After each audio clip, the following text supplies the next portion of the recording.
जय जिनेन्द्र बंधु, अभिनंदन है आप सभी का कार्यक्रम समस्या आपकी समाधान हमारा में। लगातार गुरुजी इस कार्यक्रम के माध्यम से आप सभी का मार्गदर्शन करते आ रहे हैं और जो भी सटीक जानकारी होती है आपके जीवन से संबंधित कि कैसे आपके लाइफ में जो प्रॉब्लम्स आ रहे हैं आप उन्हें दूर कर सकते हैं, और साथ ही बताते हैं किन कारणों की वजह से आपके जीवन में दिक्कत आ रही है। ऐसी कौन सी आपने गलती कर दी, ऐसे कौन से ग्रहों को आप समझ नहीं पाए, ऐसा क्या वास्तु का जो चयन आपने किया है घर में डिजाइन करने के लिए, घर की बेडशीट कैसी है, घर में छोटी छोटी चीजें जो वास्तु आपकी बिगाड़ भी सकती है और बना भी सकती है, उसके बारे में आपको जानकारी देते आ रहे हैं। हमारा बस एकमात्र उद्देश्य यही है कि हम आपके जीवन को खुशनुमा बना सकते हैं, आपके जीवन में खुशहाली आए, आपके बच्चे स्वस्थ रहे, आपके घर परिवार में शांति रहे। चलिए इसी कामना के साथ आज के कार्यक्रम की शुरुआत करते हैं। सर्वप्रथम अभिनंदन करेंगे गुरु जी का। गुरु जी स्वागत है आपका। जय जिनेन्द्र। जय जिनेन्द्र, बहुत बहुत धन्यवाद जी। गुरु जी, कल के एपिसोड में हमने जैसे चर्चा की थी वास्तु से संबंधित चीज़ों पे, दिशाओं के बारे में आपने थोड़ा सा जानकारी दी थी हमारे दर्शकों को, थोड़ी सी जानकारी आपने तत्वों के बारे में बताई थी। उसी से संबंधित मैं आगे प्रश्न लेना चाहूंगी क्योंकि वो कंप्लीट नहीं हो पाया था, हमारे दर्शक भी हम श्योर इंतजार कर रहे होंगे। तो मेरा प्रश्न यही रहेगा, जैसे कि आपने कल 5 तत्वों के बारे में बताया था और हम सभी जानते हैं कि हमारा शरीर भी 5 तत्वों से बना हुआ है। तो गुरु जी, ऐसा क्या हम सभी से गलती होती है कि हम 5 तत्व जो हमारे शरीर के हैं और 5 तत्व जो वास्तु के जो आपने बताए थे उनमें सामंजस्य नहीं बिठा पाते हैं?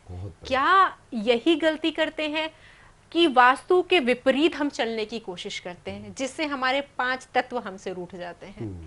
क्या कुछ है ये, क्या कनेक्शन है, क्या कनेक्टिविटी है? क्योंकि वास्तु और ज्योतिष भी एक दूसरे को पूरक हैं, एक साथ चलते हैं। धर्म भी यही कहता है, विज्ञान भी यही कहता है और शरीर का 5 तत्व भी यही कहता है। तो कहीं ना कहीं सब एक ही तिजोरी का ताला है। बिल्कुल। तो उस ताले की चाबी अगर हम हल्की फुल्की भी छेड़छाड़ करेंगे तो ताला टूटेगा और सैलाब आएगा जिंदगी में। तो कैसे इसे हम समझ सकते हैं? बहुत बहुत धन्यवाद जी। आपने कहा कि सारे तालों की चाबी, मैं आपको आज मास्टर की देने वाला हूँ जी। आज हमारे दर्शकों को मास्टर चाबी दे रहा हूँ, वो सारे ताले उससे खुल जाएंगे, बिल्कुल टेंशन ना लो। तो लीजिए मास्टर चाबी आपको दे रहा हूँ मैंने जैसा कि कल आपके माध्यम से चर्चा की थी, कल हमारा डिस्कशन हुआ था 5 तत्व 8 दिशाओं पर। वो चूंकि चर्चा करनी थी 10 दिशा 16 जोन 32 आय पर, विषय रह गया था अधूरा। आज हम उसको करते हैं पूरा। देखिए, सबसे पहले महत्वपूर्ण बात यह है कि किस दिशा में और किस तत्व में, किस ज्योतिष के अनुसार, उसकी कुंडली में किस महादशा के अनुसार व्यक्ति को कहाँ सोना ये आवश्यक जानना होगा, कहां पर उसको क्या क्रिया करना है ये जानना आवश्यक होगा।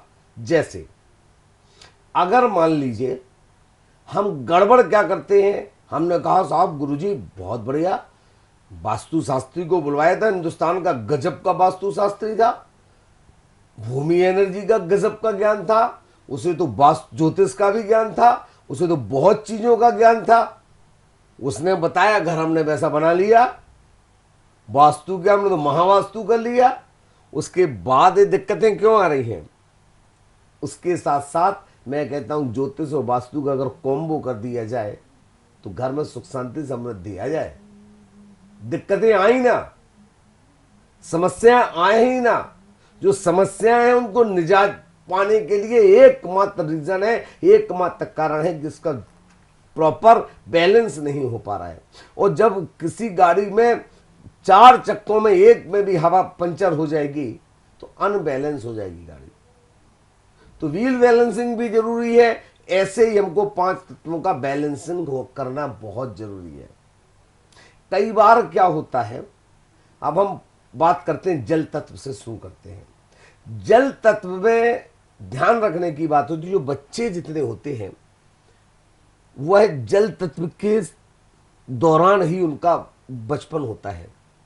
जनरली जो छोटे बच्चे होते हैं, उम्र में बहुत छोटे बच्चे होते हैं, उम्र में बहुत छोटे बच्चे से तात्पर्य कि 0 साल से लेकर के, जो 0 साल से लेकर के 10 साल तक की उम्र के बच्चे होते हैं, जल तत्व की प्रधानता होती है। वो जल तत्व की प्रधानता होने के कारण उनको सर्दी जुकाम बहुत जल्दी होता है। जनरली आप लोगों ने देखा होगा, आपने देखा होगा कि 5-6 साल तक की उम्र तक जन्म से लेके बच्चों को सर्दी जुकाम कफ कोल्ड बहुत ज्यादा होता है, कारण वो जल तत्व से संबंधित है।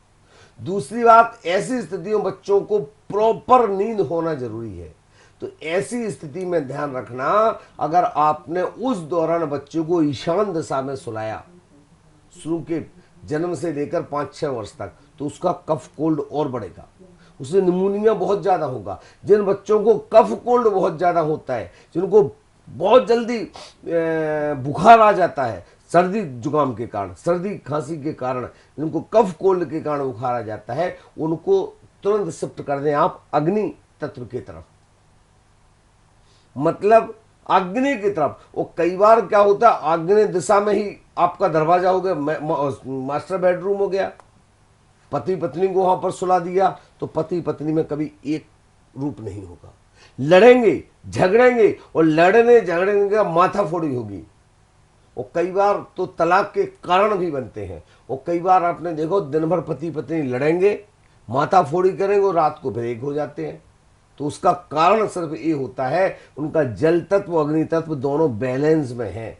इसलिए एक बात और हम इसको लेते हैं, कई बार चूंकि ईशान जल तत्व बहुत हल्का होता है, लाइट होता है, कई बार आपने देखा होगा, कहते कि वो व्यक्ति जो है ना बहुत हवाई बातें करता है, वो व्यक्ति की बातों में वजन नहीं होता है, वो बातें करता है और बिना वजन की बातें करता, कुछ भी बोलता, कुछ भी बोल के सिर पैर नहीं है कोई बात सिर का। पैर नहीं उस पैर बात के। उसका मतलब इट मीन्स उसका जल तत्व गड़बड़ है, उसका ईशान दिशा में कहीं ना कहीं कचरा है, वहां पर उसने बहुत कबाड़ जोड़ के रखा है। तो ऐसा व्यक्ति हवाई बातें करेगा, उसकी बातों में वजन नहीं होगा, बिना वजन की बातें करेगा। तो ऐसे को कई बार आपने सुना होगा, सामने वाला व्यक्ति में क्या जबान में वजन है, उसकी वाणी में क्या वजन है, जो बोलता है बहुत जबरदस्त बात बोलता है। तो यहां पर गड़बड़, उसका साउथ वेस्ट गड़बड़ हो रहा है। तो इनका ये दोनों बिल्कुल ऐसे हैं, तो यहां पर इसका बैलेंसिंग होना बहुत जरूरी है।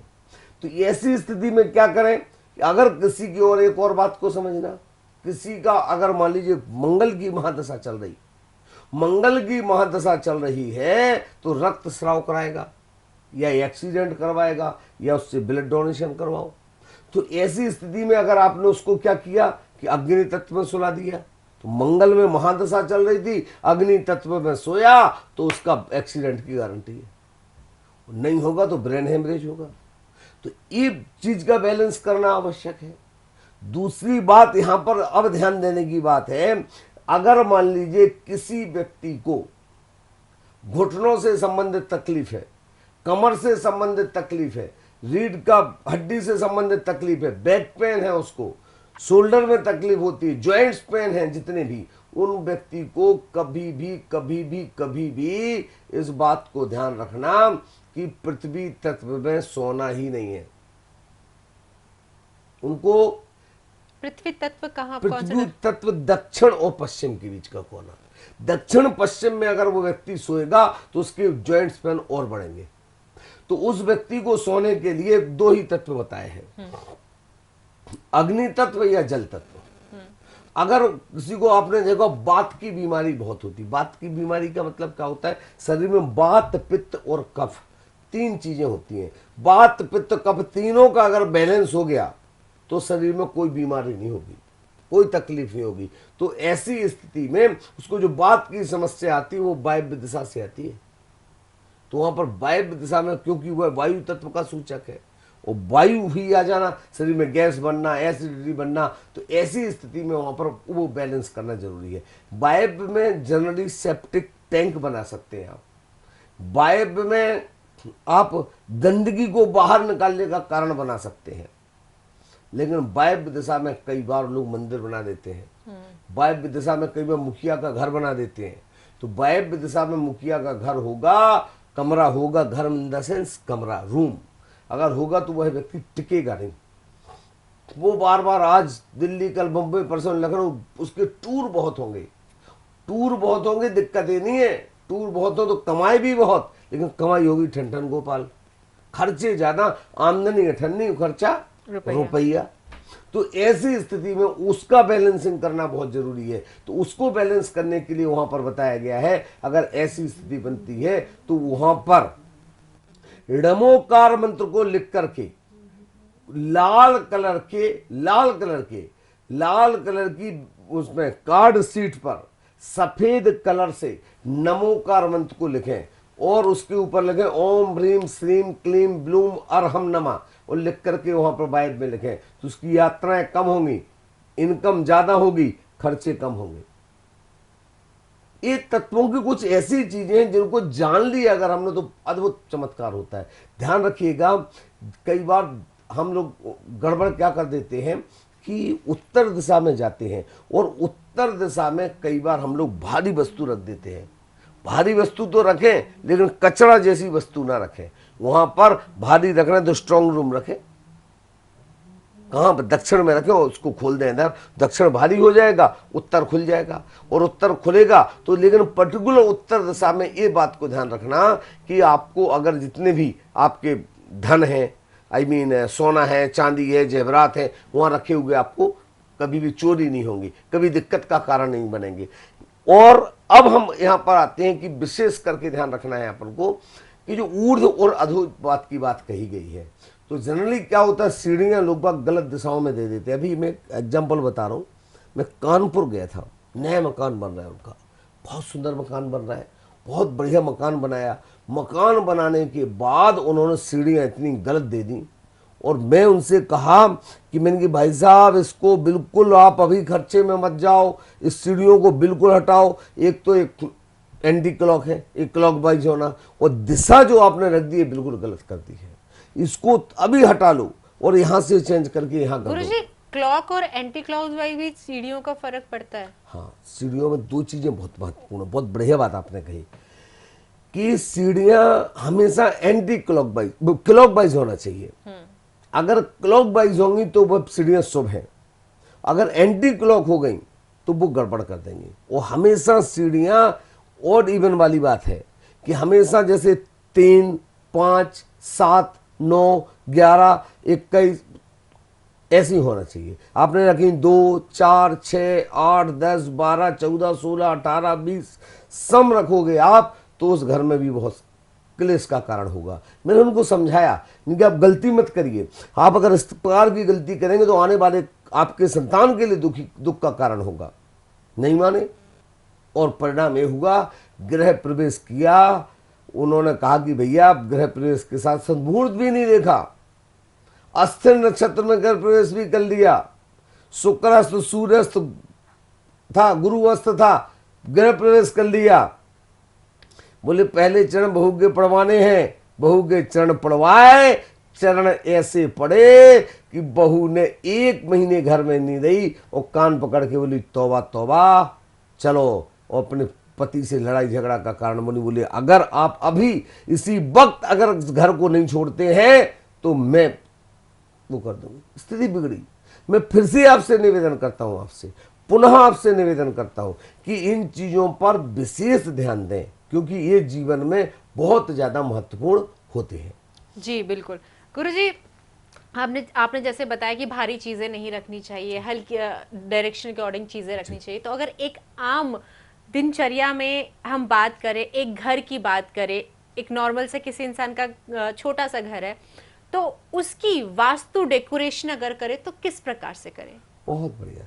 तो ये बात बहुत महत्वपूर्ण बात है कि हमारा घर अगर छोटा है, अब कहा कि साहब आपको ईशान में वाटर टैंक जमीन के नीचे बनाना है तब वास्तु ठीक होगा। आप 7वीं मंजिल पे रह रहे हैं आप फ्लैट में, अब वहाँ गड्ढा थोड़ी कर सकते हैं, आपकी पानी को वाटर टैंक को अंडरग्राउंड बना दें, क्या करें? तो ऐसी स्थिति में अगर मान लीजिए यहाँ पर आपको बहुत चीजें समझने की आवश्यक है, जानने की आवश्यक है कि अगर मान लीजिए आपका किसी भी प्रकार का कहीं गड़बड़ी हो रही है, मकान छोटा है और वहां पर आप प्रॉपर वास्तु नहीं कर सकते हैं, तो उन वास्तु के उपाय होते हैं। उपाय के तौर पर आप क्या करें, अगर मान लीजिए आपका ईशान का दोष है तो ईशान के दोष में आप वहां पर एक पात्र में जल भरें, जल भरने के बाद एक उसमें नींबू डाल दें और नींबू को 3 दिन तक रहने दें, नींबू को चेंज कर दें, पानी को फेंक दें, नया पानी भर के नया नींबू डाल दें, तो ईशान से संबंधित दोष को दूर करेगा।